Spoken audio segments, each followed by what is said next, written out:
बिस्मिल्लाहिर्रहमानिर्रहीम। अस्सलाम वालेकुम नाज़रीन, आप यूट्यूब चैनल देख रहे हैं। मैं इमरान खान हूँ। मोहसिन नकवी साहब को मैदान में लाया गया, यानी हालात वाकई गड़बड़ है और इस मौके पर उनका मैदान में आना, वो ये चाहते हैं कि थोड़ा सा एक रूम हासिल किया जाए। मुझे ऐसा लगा कि वो थोड़ा सा टाइम गेन करना चाहते हैं और टाइम गेन करने के लिए कुछ जो दानिश्वर हैं उनको भी इस्तेमाल किया गया। कल से कुछ एक्सपर्ट्स जो हैं उनको मैदान में लाया गया, मुख्तलिफ टीवी चैनल्स के ऊपर ये ख़बरें चलवाई गई, आज अखबारात में भी छपवाया गया। जैसा कि अंसार अब्बासी साहब की ये खबर है, अगर इस खबर को आप देखें तो आपको आइडिया हो जाएगा। वो ये कहते हैं जी कि chief of the defence forces के ओहदे के बाज़ाब्ता नोटिफिकेशन पर गौर जारी है। हालिया तरमीम के मुताले से वाज़ेह होता है कि नोटिफिकेशन के इजरा की कोई कानूनी मुद्दत मुकर्रर नहीं की गई और इसमें ताख़ीर से कोई आइनी या इंतज़ामी खला भी पैदा नहीं होता। ये इन्होंने अखज़ कर लिया अंसार अब्बासी साहब ने। तो हम सारे जानते हैं, उनको भी बताया गया है कि उन्होंने जंग में अपनी बाई लाइन एक स्टोरी भी छाप दी है कि जनाब कोई प्रॉब्लम नहीं है, पाकिस्तान में सारी चीज़ें कानून और कायदे के मुताबिक चल रही हैं और पाकिस्तान में जनाब इस वक्त एक आर्मी चीफ भी मौजूद है, सारी चीज़ें कंट्रोल्ड हैं और कुछ ऐसा नहीं है जैसा मार्केट के अंदर या खबरों के अंदर जो बातें फैली हुई हैं, उनको नॉर्मलाइज करने की कोशिश कर रहे हैं। लेकिन मोहसिन नकवी साहब की अगर आप प्रेस कॉन्फ्रेंस सुने और उसके ऊपर अगर आप गौर करें तो आपको ये समझ आती है कि एक बेचैनी तो है एस्टेब्लिशमेंट के कैंप में। देखिए, मोहसिन नकवी साहब जो हैं वो एस्टेब्लिशमेंट के आदमी हैं, इनका गवर्नमेंट से कोई ताल्लुक नहीं है। आसिम मुनीर साहब से इनके ज़ाती ताल्लुकात हैं। उन ज़ाती ताल्लुकात की बुनियाद पे ये एक मीडिया वाले से या एक मीडिया के सेठ से इन्होंने अपना जो किरदार है उसको तब्दील किया और वो एक सियासतदान बन गए और ये वक्ती तौर पे एक सियासतदान का इन्होंने रूप धारा है। इनका कोई सियासी करियर नहीं है, कोई अवामी नौइयत की इनकी शख्सियत नहीं है। लिहाजा जब तक आसिम मुनीर साहब हैं तब तक ये मौजें करेंगे, उसके बाद ये किस्सा पारीना बन जाएंगे, ये हम सारे जानते हैं। देखें ना, इनकी इतने लाडले हैं कि इनको जो सबसे ज़्यादा ओहदा फैसिनेट करता है लोगों को, चेयरमैन पीसीबी, वो ओहदा भी इनको दिया गया। वजारत दाखिला जो सबसे बड़ी वजारत में से एक है पाकिस्तान में, वो वजारत भी इनको दी गई है। मोहसिन नकवी साहब जो हैं वो ताख़ीर की कोई वजह नहीं बता सके कि ये ताख़ीर क्यों हो रही है। लेकिन मोहसिन नकवी साहब की कुछ चीज़ें अगर आप सुने तो आपको आइडिया हो जाएगा। एक तो उन्होंने कहा कौन सा नोटिफिकेशन, यानी वो भोले बन गए। पूरा पाकिस्तान उस नोटिफिकेशन के बारे में बात कर रहा है, अखबारात में आप उस नोटिफिकेशन के बारे में खबरें छपवा रहे हैं, टीवी के ऊपर आप चीज़ों को नॉर्मलाइज करने के लिए उस नोटिफिकेशन की बात कर रहे हैं, आपका वजीर दिफा उसके ऊपर स्टेटमेंट दे रहा है, आपका दूसरा वजीर राना सनाउल्लाह वो इसके बारे में 13 तारीख से लेकर अब तक बात कर रहा है और सब इसके बारे में बात कर रहे हैं। अभी तो वो हनीफ अब्बासी का स्टेटमेंट आया कि जी हो सकता है हमने नोटिफिकेशन कर दिया हो, खबर बाहर ना आई हो, बल्कि उन्होंने तो अनाउंस कर दिया जी कि हमारा जो चीफ है या चीफ ऑफ डिफेंस फोर्सेस जो होंगे वो, उन्होंने कहा जी हमारी choice field marshal Asim Munir ही है। ये हनीफ अब्बासी साहब ने कह दिया। तो ये पूछना कि कौन सा नोटिफिकेशन, ये मोहसिन नकवी साहब की कमजोरी को जाहिर करता है, उस बेचैनी और तजब्जुब को जाहिर करता है जिससे इस वक्त एस्टेब्लिशमेंट या खास तौर पे आसिम मुनीर साहब गुजर रहे हैं। उन्होंने कहा अच्छा है, इन्हें थोड़े दिन करने दें, चंद लोगों की दिहाड़ी लगी हुई है, लगी रहने दें। आइन में एक नया इदारा बन रहा है, पूरा सिस्टम बनने में दिन लगते हैं, घंटे लगते हैं। ये तो नहीं हो सकता कि बटन दबाएं और हो जाए। ये मोहसिन नकवी साहब ने कहा आईनी तरमीम होने में तो दिन नहीं लगते, आईनी तरमीम होने में तो घंटे नहीं लगते, वहाँ पे 2/3 अक्सरियत के लिए बंदे उठाने में तो दिन नहीं लगते, वहाँ तो धड़ाधड़ काम होता है। वहाँ तो मोहसिन नकवी साहब यहाँ से ऑर्डर होता है, शहबाज शरीफ साहब काबीना के इजलास को वहाँ से बुलाते हैं आज़रबाईजान से और यहाँ अप्रूवल हो जाती है फौरी तौर पे सेनेट, सेनेट के बाद कौमी असम्बली और सदर, और चट मंगनी पट ब्याह वाला काम हो जाता है। फटाफट आपके हाथ में आईनी तरमीम आ जाती है। आईनी तरमीम जैसा मुश्किल और बड़ा काम बटन दबाने में आप कर लेते हैं, लेकिन ये एक नोटिफिकेशन छोटा सा, इसको आप ये कह रहे हैं कि बटन दबाने जितना आसान काम नहीं है। मामला इतना सादा नहीं है नाज़रीन। देखिए, पाकिस्तान का वजीर आजम इस वक्त पाकिस्तान से भागा हुआ है, सादा लफ्जों में कहूं तो भागा हुआ है। वो पाकिस्तान में इस वक्त एस्टेब्लिशमेंट को फेस नहीं करना चाह रहा। वो बरतानिया में आकर बैठ गया और गैर ज़रूरी तौर पे बरतानिया में आकर बैठ गया, क्योंकि वो ये जानता है कि अगर वो पाकिस्तान में होगा तो ये काम उससे ज़बरदस्ती 5 मिनट में करवा लिया जाएगा। तो वो अपनी मर्जी से करना चाहता है या डील को अपनी मर्जी से हतमी शक्ल देना चाहता है। या जो गारंटीज उसे चाहिए वो गारंटीज हासिल करना चाहता है, यो अमेरिकन अप्रूवल की अगर आप बात कर ले, कुछ भी है, जो भी है, वजीर आजम पाकिस्तान अगर अभी पाकिस्तान में नहीं है तो उसका सबसे बड़ा रीजन ये है कि वो इस सिचुएशन को अवॉइड करने के लिए बरतानिया में आया। और ये खुली बात है, सारा पाकिस्तान इसके ऊपर बात कर रहा है। वजीर आजम के बहुत करीबी लोग हैं या बरतानिया में, उन्होंने ट्वीट इस किस्म के किए कि जिनसे ये तासुर बड़ा तगड़ा हो गया और हर आदमी की इसके ऊपर नजर भी है। तो वजीर आजम बरतानिया में बैठा कि उससे जबरदस्ती ना करवाई जा सके। आप अंदाजा करें पाकिस्तान में किस लेवल की बदमाशी है कि जो चाहिए वो हासिल कर लिया जाता है। अभी मैं इसके बारे में आपको आने वाले दिनों में कुछ चीजें बताऊंगा कि कैसे पाकिस्तान में बदमाशी करके लोगों से क्या कुछ छीन लिया गया और किस तरीके से छीना गया और इसके अंदर कौन कौन से इदारे मुलव्वस हैं, ये मैं आपको आने वाले वक्त में बताऊंगा। लेकिन अच्छी खासी जो है वो कमजोरी नजर आ रही है एस्टेब्लिशमेंट की और बेचैनी नजर आ रही है। देखें ना, अब शहजाद अकबर साहब ने चंद अफसरान की जो अंदरूनी एक खैंचातानी चल रही है उसके ऊपर कुछ चीज़ों को रिपोर्ट किया। उन्होंने कहा जी अंदरूनी खाना खैंचातानी चल रही है, ये उदा मुझे चाहिए, वो मुझे चाहिए, वो मुझे चाहिए। इस चक्कर के अंदर एक दूसरे के फैमिली मेंबर भी उठा लिए गए। ये बात जो है शहजाद अकबर साहब ने रिपोर्ट कर दी। अब जब उन्होंने ये खैंचातानी रिपोर्ट की, इस पर बहुत तकलीफ हुई। मोहसिन नकवी साहब आए, उन्होंने आके धमकी भी लगा दी। उन्होंने कहा जी इनको उठाकर पाकिस्तान लेकर आएंगे, ये पाकिस्तान पहुंचेंगे, इनको जवाब देना पड़ेगा, आपको हम लेकर आएंगे। देखिए पता नहीं इनको आप पाकिस्तान ले जा पाएंगे या नहीं ले जा पाएंगे। मुझे मुस्तकबिल करीब में नजर आ रहा है कि आप पाकिस्तान से भागेंगे। शहजाद अकबर साहब को या दीगर लोगों को पाकिस्तान उठा के ले जाना तो ये बहुत दूर की बात है। आज तक पता नहीं कितने लोगों को पाकिस्तान की एस्टेब्लिशमेंट पाकिस्तान ले जा पाई है। बेशुमार ऐसे लोग जिन्होंने पाकिस्तान के साथ बहुत बुरा किया वो बाहर बैठे हुए हैं और इनके साथ राब्तों में भी हैं, उनको तो आज तक ये ले जा नहीं पाए। अल्ताफ हुसैन साहब के बारे में इन्होंने बड़े बड़े दावे किए थे, आज तक उनको तो ले जा नहीं पाए। तो ये इन लोगों को ले जाएंगे पाकिस्तान उठा के। जो मुझे दिखाई दे रहा है वो ये दिखाई दे रहा है कि बहुत जल्दी ये सारे लोग खुद पाकिस्तान छोड़कर भाग जाएंगे। आज नहीं तो कल इनको भागना पड़ेगा, क्योंकि अवाम में इनकी जड़ें हैं नहीं, लोग इनसे नफरत करते हैं और इनका इक़्तिदार हमेशा रह नहीं सकता। उसकी वजह भी यही है कि अवाम इनसे नफरत करती है। एक दिन इनका ये सारा का सारा महल गिर जाएगा, फिर इनको पाकिस्तान से भागना पड़ेगा, जूतियां छोड़ के भागेंगे। जैसे आपको याद है एक दिन अफगानिस्तान से भाग गया था गनी, तो आपको याद होगा गनी कैसे भागा था इस्लामाबाद से। तो इसी तरह ये भागना पड़ेगा। अशरफ गनी की मैं बात कर रहा हूं। तो नाजरीन, मोहसिन नकवी साहब ने एक और क्रैकडाउन का भी इशारा दे दिया है। ये भी बड़ी इंटरेस्टिंग खबर है। उन्होंने कहा जी बतौर सहाफ़ी समझता हूं कि आज़ादी राय होनी चाहिए। भाई कहां पे आज़ादी राय होनी चाहिए? अभी सोहराब बरकत के साथ आपने क्या किया? आपने आगा शेख सरवर के साथ क्या किया? गाय गुलाम अली के साथ क्या किया? कितने सहाफ़ियों को उठा के आपने शेड्यूल 4 में डाल दिया। बेशुमार सहाफ़ियों को आपने जेलों में डाला, आपने जबरी तौर पर गुमशुदा किया उन्हें। क्या किया आपने सहाफ़ियों के साथ? पाकिस्तान में रह के सहाफ़त करना मुश्किल है। तो मोहसिन नकवी साहब जो है वो अब ये चूरन बेच रहे हैं कि मैं बतौर सहाफ़ी ये समझता हूँ। यानी वज़ीर दाखिला भी है, सहाफ़ी भी है, चेयरमैन पीसी भी है, सारा कुछ ही चाहिए जनाब को। अब वो कहते हैं जी 90% खबरें गलत चल रही हैं, किसी की तस्वीर लगाकर जो दिल करे खबर चला रहे हैं, इसकी इजाज़त नहीं देंगे। बड़े पैमाने पर इंफॉर्मेशन मिनिस्ट्री और NCCIA के साथ मिलकर क्रैकडाउन करने जा रहे हैं। एक और क्रैकडाउन की तैयारी पाकिस्तान में, इसकी धमकी लगाई मोहसिन नकवी ने। लेकिन इस मरतबा धमकी में वो दमखम नहीं था जैसा होता है।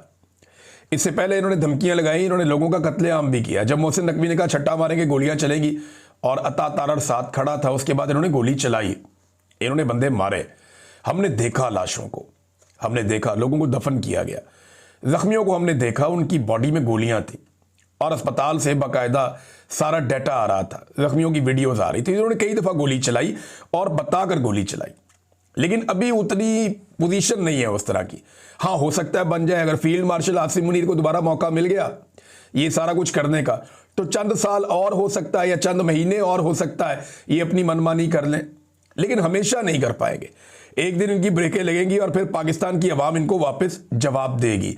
तो मोहसिन नकवी ने कहा फिर से क्रैकडाउन करेंगे। सवाल ये पैदा होता है, अभी इमरान खान की बहनों का जो एक आर्टिफिशियल इंटेलिजेंस से वीडियो बनाया गया और हुकूमती अकाउंट्स ने उसको फैलाया, उसके ऊपर प्रोपेगेंडा किया गया। अब मुझे कोई इसका जवाब दे कि इसके ऊपर किस पे पर्चा होगा, इस पे किसके ऊपर कार्रवाई होगी। यानी जो झूठ रोजाना की बुनियाद पे हुकूमती अरकान या उनके हमायती फैला रहे हैं और लगातार फैला रहे हैं, और 12 घंटे के अंदर अंदर वो झूठ साबित भी हो जाता है, उसके ऊपर तो एक आदमी को जेल नहीं हुई, एक आदमी को सजा नहीं हुई।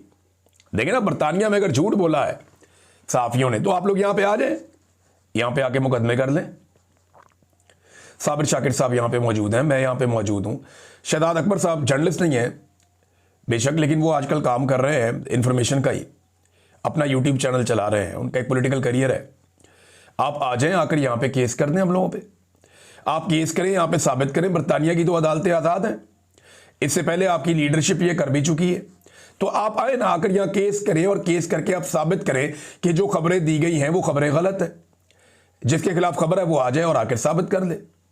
ऐसे तो नहीं होता, मजाक तो नहीं है। और ये केस करना चाहते हैं, ऐसा नहीं है कि ये नहीं करना चाहते, ये करना चाहते हैं, लेकिन क्योंकि जो खबर हम देते हैं वो ठोक बजा कर देते हैं, और हमें पता है कि इसके असरात क्या होंगे इस खबर के, उसके बाद वो खबर आती है। बहरहाल धमकियां लगा रहे हैं तो धमकियां ही लगानी, इन्होंने और क्या काम करना है। अलीमा खानम ने एक बड़ा ऐलान कर दिया, उन्होंने कहा जी कल हम अडियाला जेल के बाहर से नहीं उठेंगे। अब ये मंगल वाला दिन जो है ना, बड़ा सख्त दिन होने जा रहा है। अगर नोटिफिकेशन ना हुआ मंगल के दिन तक तो इमरान खान साहब की मुलाकात मुश्किल है, और अगर इमरान खान साहब की मुलाकात ना करवाई गई और नोटिफिकेशन भी ना हुआ तो वहां पे पंगा पड़ जाएगा। खैबर पख्तूनख्वा से लोग कह रहे हैं जी हम रास्ते बंद कर देंगे, और उनकी हुकूमत इसके अंदर शामिल है। वो कह रहे हैं जी हम रास्ते बंद करेंगे, और सारे के सारे MPs, MNAs और सेनेटर्स और टिकट होल्डर्स, उन सबको लेकर ये अडियाला जेल के बाहर पहुंचने वाले हैं। वहां पे बड़ा एहतजाज होगा। अलीमा खानम कहती है कि जब तक इमरान खान से मुलाकात हमारी नहीं होगी अब हम वहां से नहीं उठेंगे। इंडियन मीडिया को इंटरव्यू के हवाले से जब उनसे सवाल किया कि उन्होंने कहा जी क्यों ना दें इंटरव्यू, वो इमरान खान की सेहत के बारे में और उनकी सलामती के बारे में पूछ रहे थे। अब इंडियन मीडिया ये प्रोपेगेंडा कर रहा था ना, इंडियन मीडिया ये प्रोपेगेंडा कर रहा था कि इमरान खान को कत्ल कर दिया गया जेल में, तो इमरान खान की बहनों ने इंडियन मीडिया को बता दिया कि जनाब नहीं कत्ल किया गया, या उसकी सेहत के हवाले से, उसके मामलात के हवाले से उन्होंने वहां पे डिस्कशन कर ली। वो ये कहती है कि पाकिस्तान का मीडिया तो हमें दिखाता नहीं है, हमारी बात ही नहीं सुनता, या तो आप सुन ले। फिर उन्होंने कहा जी फैक्ट्रियां किसकी हैं वहां पे, ताल्लुकात किसके हैं वहां पे, तोहफे कौन लेकर जाता था, मोदी किसके घर में, उन्होंने पकड़ के सारी चार्जशीट नवाज शरीफ पे बना दी। ये अलीमा खानम ने किया। उन्होंने बल्कि बताया कि 10 साल पहले ऐसे सबूत हमारे सामने आए थे कि ये लोग तो वहां बिजनेस करते हैं। ये भी अलीमा खानम ने इल्जाम लगाया। तो उन्होंने कहा गोली चलानी है गोली चलाओ, आंसू गैस चलानी है आंसू गैस चलाओ, हम वहां से नहीं जाएंगे, हम अडियाला के बाहर आकर बैठ जाएंगे, ये अलीमा खानम ने कहा।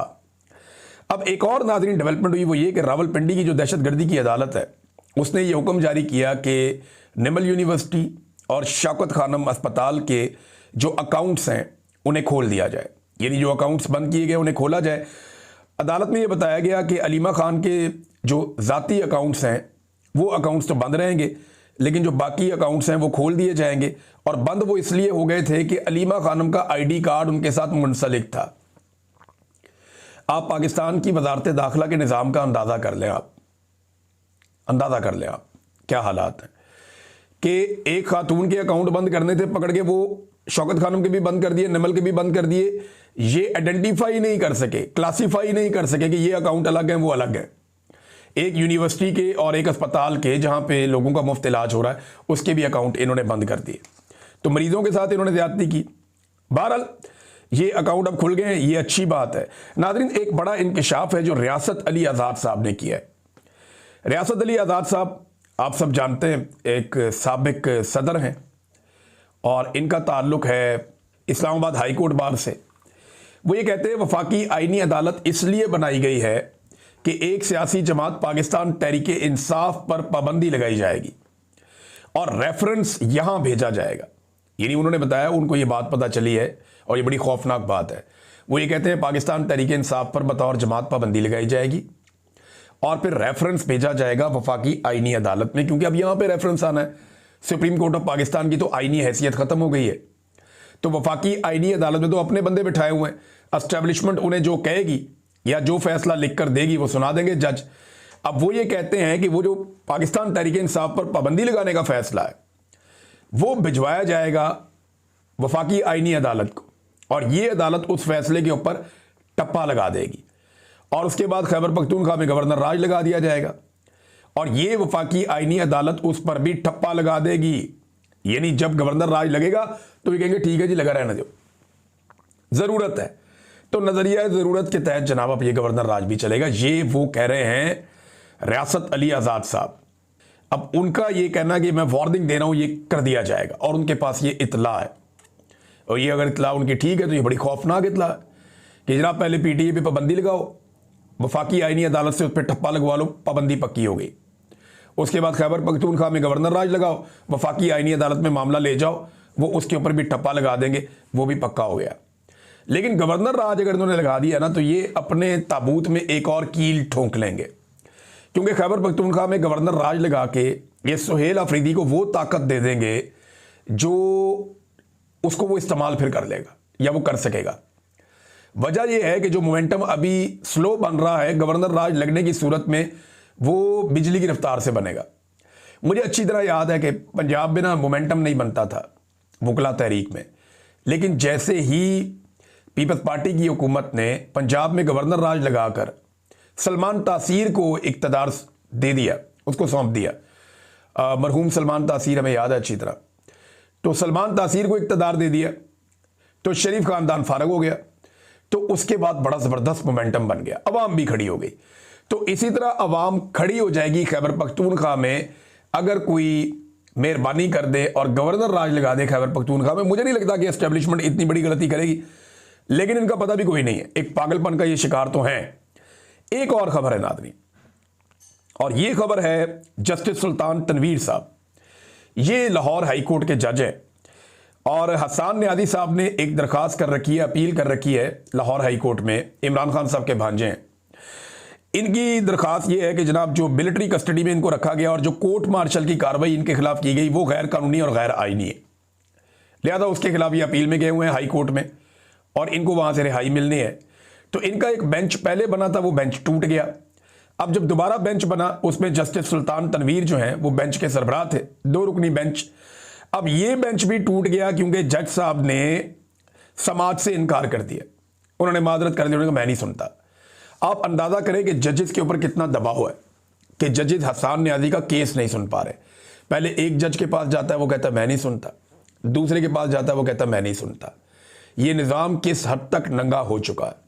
अब एक और बेंच बनेगा, ये केस वहां पे जाएगा।